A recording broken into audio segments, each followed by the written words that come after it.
Gospod Divjak, v roki imam to poročilo, na katerega se sklicuje premier Golob, in v ugotovitvah res piše, uvedena preiskava ni ugotovila utemeljenega suma kršitev določil zakona o integriteti in preprečevanju korupcije, zato se postopek v zadevi ustavi. Da ni kršil integritete, kaj je zdaj s tem? Gremo od začetka. V tej zadevi je komisija prejela večje število prijav z različnimi kršitvami. Vedno, ko je tako, odpremo eno zadevo z celotnim, bom rekla temu, bazenom kršitev. In potem preverimo v predhodnem preizkusu, to še ni preiskava, to je predhodni preizkus, zbiranje informacij, dokumentov, očitek za očitkom.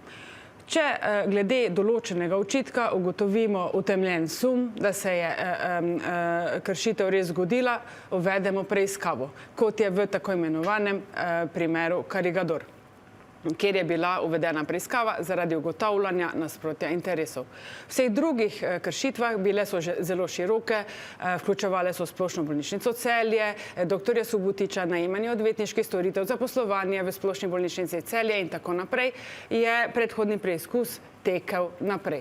In če bi se glede teh očitkov pokazal še kje utemeljen sum, bi tudi glede tega uvedli preiskavo. Ker pa se ni, oziroma so se pokazali sumi kršitev iz pristojnosti drugih organov, smo celotno zadevo zaprli in posamezne kršitve odstopili policiji, inšpektoratu za javni sektor, inšpektoratu za delo, računsko sodišče in tako naprej. Medtem ko pa Karigador pa teče v preiskavi naprej.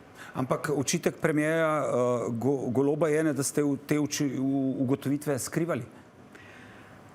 To nikakor ne drži. Premierjev odvetnik je konec avgusta vložil zahtevo za vpogled v dokumentacijo. Mi smo o tem odločili v začetku septembra, kjer predhodni preizkus glede vseh teh drugih kršitev še ni bil končan. Zato smo pogled v dokumente v tej zadevi zavrnili, kajti naš zakon jasno pravi, dokler teče predhodni preizkus, noben ne more pogledati v dokumente. Hkrati pa, kot je bilo pravilno povedano, te ugotovitve takrat, v začetku septembra, sploh še niso obstajale. Tega dokumenta nismo mogli dati, ker ga nismo imeli. Sprejeli smo ga šele v začetku oktobra. Smo pa obravnavani osebi ob zakritju osebnih podatkov predložili, dali vse dokumente, ki so se nanašali nanj. Odvetnik je na to, na naš sklep vložil tožbo, oporekal je našemu prikritju podatkov in podobno. Sodišče je na to odločilo, da določenih zadev nismo dovolj dobro obrazložili, ni reklo, da moramo dokumente dati, ampak da naj ponovno pretehtamo svojo odločitev.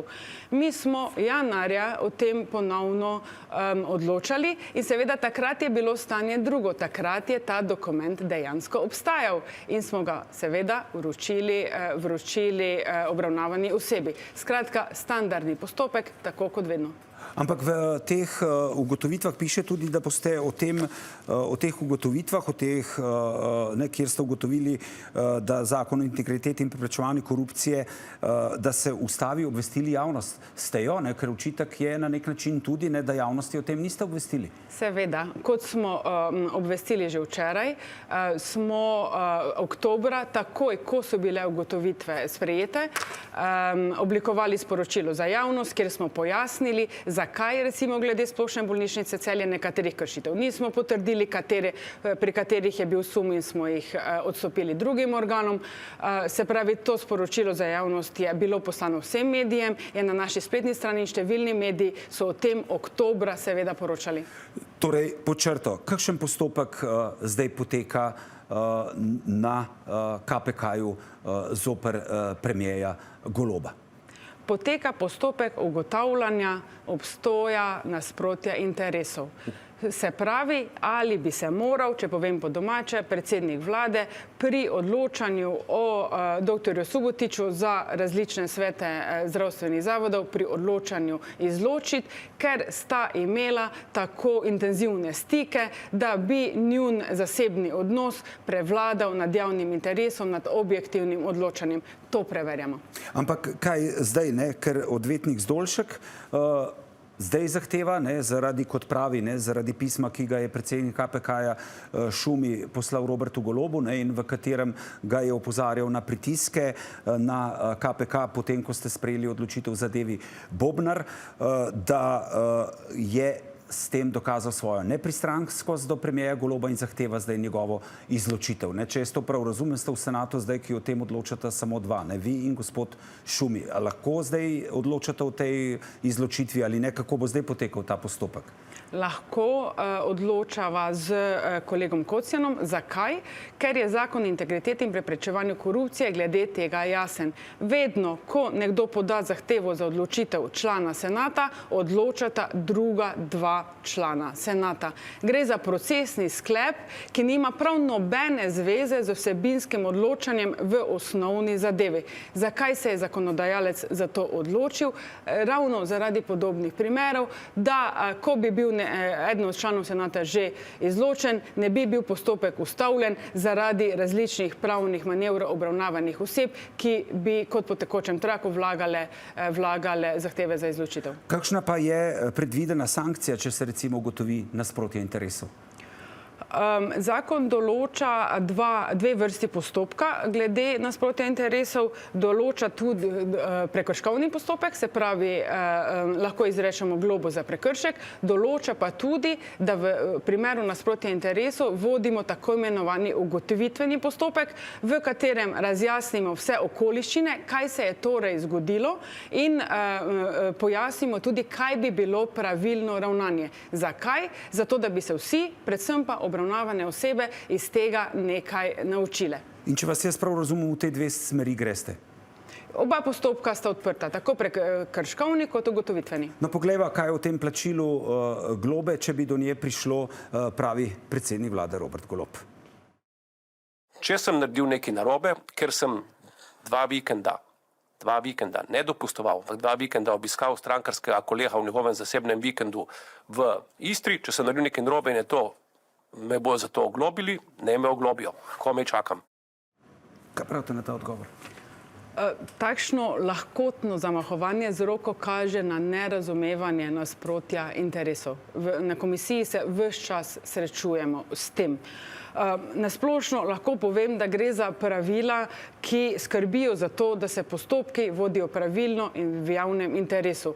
Določajo, da tisti, ki odločajo, ne smejo odločati o sebi oziroma o nikomer, s katerimi imajo tako intenzivne stike, da bi lahko njihov zasebni interes prevladal nad javnim interesom. Skratka, pravila so zato, da ne skrbimo za naše, ampak da so v postopkih vsi enaki. Pomembni so zato, da ljudje zaupamo v postopke, v objektivno odločanje nosilcev javnih funkcij. Kako torej komentirate zdaj dosedanje izjave predsednika vlade, da je že njegovo zaslišanje v zadevi Bobnar pokazalo, da je postopek KPK v zadevi Bobnar farsa, da gre v primeru neizločitve pri njegovem glasovanju pri Subotiću za minorno zadevo in da je prav, da ljudje vidijo, s čim ste se 3 leta ukvarjali?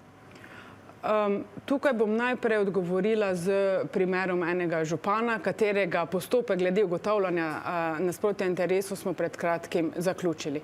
Ko smo ugotovili, da se je župan znašel na enem glasovanju na seji v nasprotju interesov, smo mu seveda tako kot vedno poslali osnutek ugotovitev. Župan je odgovoril, se strinjam, sem spregledal, se opravičujem, te napake ne bom ponovil, vem, kako je to pomembno.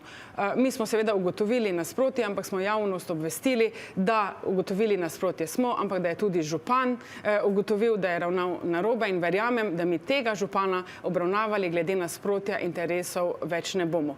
To je resno obravnavanje zakona, resno obravnavanje ali pa prevzem odgovornosti do kršitev. Vsekakor pa, na kar je pa z tem javnim pismom opozoril tudi predsednik Šumi, si pa ne želimo, da bi se zaradi postopkov, ki jih vodimo proti nosilcem najvišje oblasti, vrstili neupravičeni, neosnovani napadi na institucije, kajti pač to ne pritiče demokratični pravni državi.